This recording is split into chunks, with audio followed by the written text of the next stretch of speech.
जनभाषाहिंदी.com के YouTube channel पर आप सभी का स्वागत है। मित्रों, आज मैं आपको एक कहानी सुनाने जा रहा हूं, जिसका शीर्षक है बेदर्द। कहानी के लेखक हैं हिंदी साहित्य जगत के जाने माने साहित्यकार मनोज कुमार मंजू। मनोज कुमार मंजू बहुत ही कम समय में बड़ी बड़ी उपलब्धियां हासिल कर देश के श्रेष्ठ साहित्यकारों में शुमार हो चुके हैं। मनोज कुमार मंजू की अब तक 1 दर्जन से अधिक पुस्तकें प्रकाशित हो चुकी हैं। सर्वभाषा ट्रस्ट दिल्ली द्वारा इनकी पहली ही पुस्तक 6 दो तार को सूर्यकांत त्रिपाठी निराला साहित्य सम्मान प्रदान किया जा चुका है। इतना ही नहीं, Manoj Kumar Manju OMG, book of records, golden book of records, world book of records London आदि का हिस्सा भी बन चुके हैं। तो आइए सुने मनोज कुमार मंजू द्वारा लिखी कहानी बेदर्द। मैं मनहर कभी सोचा नहीं था कि जिंदगी इस मोड़ पर ला खड़ा करेगी। हृदय में अब कोई इच्छा शेष नहीं, ये होंठ खुशियों में भी मुस्कुराना नहीं चाहते और न ही ये आंखें गम में भीगना चाहती हैं। दिल की धड़कनें जैसे हलचल शून्य हो गई हैं। कभी इस सीने में भी धड़कनें मचला करती थीं। आंखों में खुशियों की चमक, घर भर में खुशियों का माहौल था। मम्मी पापा, मैं, हम सब कितने खुश थे। और शायद रेनू भी। रेनू मेरी नई नवेली पत्नी। जिंदगी का सफर जैसे शुरू हो रहा था। सब कुछ कितना सुखद था। रेनू जैसे मेरे लिए ही बनी थी। मैं उसे बेहद प्यार देना चाहता था। हाँ, इतना प्यार जिसे पाकर वो सब कुछ भुला दे। उसे याद रहूं तो सिर्फ मैं और केवल मैं ही तो हूं जिसे रेनू ने अपने दिन, अपनी रातें सौंपी हैं। उस पर किसी का हक था तो सिर्फ मेरा। उसे पाकर जैसे मेरी वर्षों की चाहत पूरी हो गई थी। जिंदगी ने अब तक जो भी जख्म दिए थे, रेनू को पाकर सब के सब भर चुके थे। या शायद मैंने उन्हें भुला दिया था। अब मैं था और मेरी तन्हाइयों को मिटाने वाली रेनू कोई मेरी नजर से देखे कि रेनू मेरे लिए क्या थी। कितनी ही रातें मैंने उसके चेहरे को निहारते हुए गुजार दी। सचमुच सोते हुए वह कितनी मासूम लगती। अब यही मासूम चेहरा मेरी जिंदगी था। सुबह जब उसके मासूम होठों की छुअन मेरे गालों पर होती तो अनायास ही आंखें खुल जाती। दिन खुशियों भरे और रातें सुहानी। ऐसे ही बीत रहा था जीवन। मम्मी पापा कितने खुश थे गुड़िया सी बहू पाकर। सच, पापा ने कभी रेनू को अपनी बहू नहीं समझा। वे तो उसे बेटी मानते थे। और मम्मी के लिए हम दोनों के सिवाय था ही कौन। हम दोनों को खुश देखकर मम्मी पापा का जीवन तो जैसे धन्य हो गया था। रेनू धीरे धीरे हमारे घर के संस्कारों में ढल रही थी। घर का काम करती, शाम को माँ की सेवा करती, उसके बाद हमारे कमरे में आती, बिस्तर लगाती। मेरे लेटने के बाद वो मेरे पैर दबाने लगती। हम प्यारी प्यारी बातें करते, भविष्य के सपने संजोते। ऐसे ही हम सफर की तो कल्पना की थी मैंने। हर सुख दुख में जो मेरे कंधे से कंधा मिलाकर खड़ी रहे। मैं चलूं तो चल पड़े, मैं रुकूं तो थम जाए। हाँ, मैंने कहा था उसे कि अगर हमारे बीच 100 कदम का फासला हो तो तुम सिर्फ 1 कदम बढ़ाना मेरी ओर, बाकी का फासला मैं तय कर लूंगा। तुम जो मुस्कुराकर मेरे साथ हो तो मंजिलें आसान हो जाएं। हमने कभी चांद तारों को तोड़ने की बात नहीं की। हाँ, मैंने उस पर प्यार लुटाने की बात की, क्योंकि यही मेरे बस में था। चांद सी सूरत क्या होती है मुझे खबर नहीं, लेकिन उसका चेहरा मेरे लिए क्या है इसका एहसास है मुझे। मेरे दिल में उसके लिए इतना प्यार है, यह शब्दों में बयां करना मुश्किल है। रेनू मुझे कहा करती, आप इतना प्यार क्यों करते हैं मुझे। पर उसके इस प्रश्न का जवाब मैं कैसे दे पाता। धीरे धीरे साल बीत गया। ऑफिस गया था मैं उस दिन। शाम को लौटा तो देखा रेनू घर पर नहीं थी। मम्मी से पता चला उसके मायके से आया था कोई उसे लेने। मुझे बिना बताए, बिना कुछ कहे ही चली गई। सारा शरीर ही जैसे बेजान हो गया। खाना तो दूर, ठीक से सो भी नहीं पाया था मैं। आदत जो नहीं रही थी अकेले सोने की, उदासी जैसे मेरे ही गले पड़ गई थी। क्या कोई पत्नी पति को बिना बताए, बिना कुछ कहे इस तरह घर से जा सकती है? मेरे लिए विश्वास कर पाना मुश्किल हो रहा था। मन किया कि बात करूं उससे, तो एक दिन फोन लगा ही दिया। फोन रिसीव करने वाली मेरी सास थी। रेनू से बात कराने का आग्रह किया तो बोली कि सो रही है। मैंने फोन रख दिया। उनसे और बात करने की इच्छा भी नहीं थी, कारण उनका व्यवहार मेरे प्रति ठीक नहीं था। पहले भी कई बार मुझे अपशब्द बोल चुकी थीं। खुद को अधिक योग्य और धनवान समझती थीं। मैंने रेनू को कभी भी इस बारे में नहीं बताया था। खैर, कुछ दिन बाद फिर फोन किया। वही रूखा स्वर, वो तो छत पर है। बात न होनी थी, न हुई। इधर कुछ दिन से मेरा स्वास्थ्य बिगड़ रहा था। मैं इसे नजरअंदाज कर रहा था, लेकिन कब तक परेशानी बढ़ती गई। और एक दिन अचानक मैं गिर पड़ा। घंटे 2 घंटे एकदम मुर्दे की तरह घर में कोहराम मच गया। कुछ इलाज के बाद मुझे होश आया। मम्मी पापा का क्या हाल था, शब्दों में बयां करना मुश्किल था। धीरे धीरे सुधार हुआ।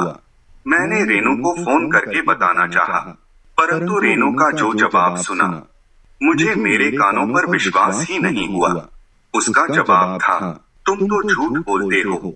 मेरी सास और उनके परिवार वालों का कहना था कि बीमार हो भी तो क्या रेनू दवा है जिससे तुम ठीक हो जाओगे। अब इससे ज्यादा मैं नहीं सुन पा रहा था। फोन रख दिया। मेरी पत्नी मेरी बीमारी की खबर सुनकर मुझे झूठा कहे, यह कैसे सहन कर पाता मैं। मेरे बारे में लोग कहते हैं कि मैं झूठ नहीं बोलता, और मेरी पत्नी, उफ, बर्दाश्त करना मुश्किल था। कुछ दिन बीते। मैं बेमन से उसे लेने उसके मायके पहुंचा। स्वागत तो होता क्या, मैं बिन बुलाए मेहमान की तरह एक तरफ बैठा था। जैसे तैसे मैं उसको वहां से तो ले आया, लेकिन साथ में लेकर आया उन लोगों के दिए हुए कुछ तोहफे। बदतमीज, पागल और पता नहीं किन किन उपाधियों से नवाजा गया मुझे।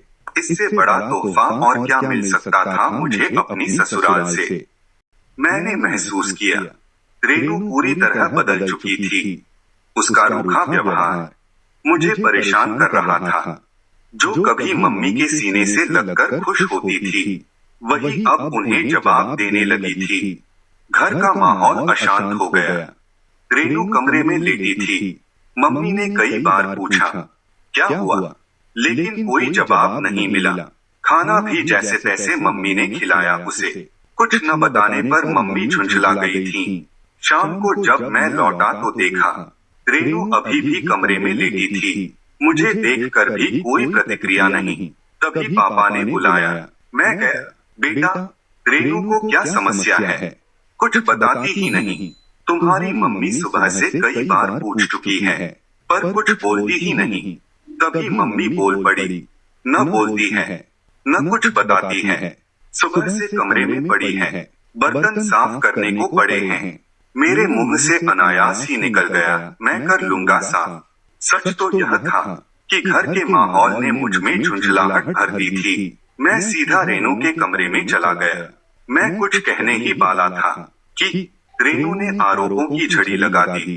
क्या इसीलिए लाए थे यहाँ इन लोगों की गालियां सुनाने?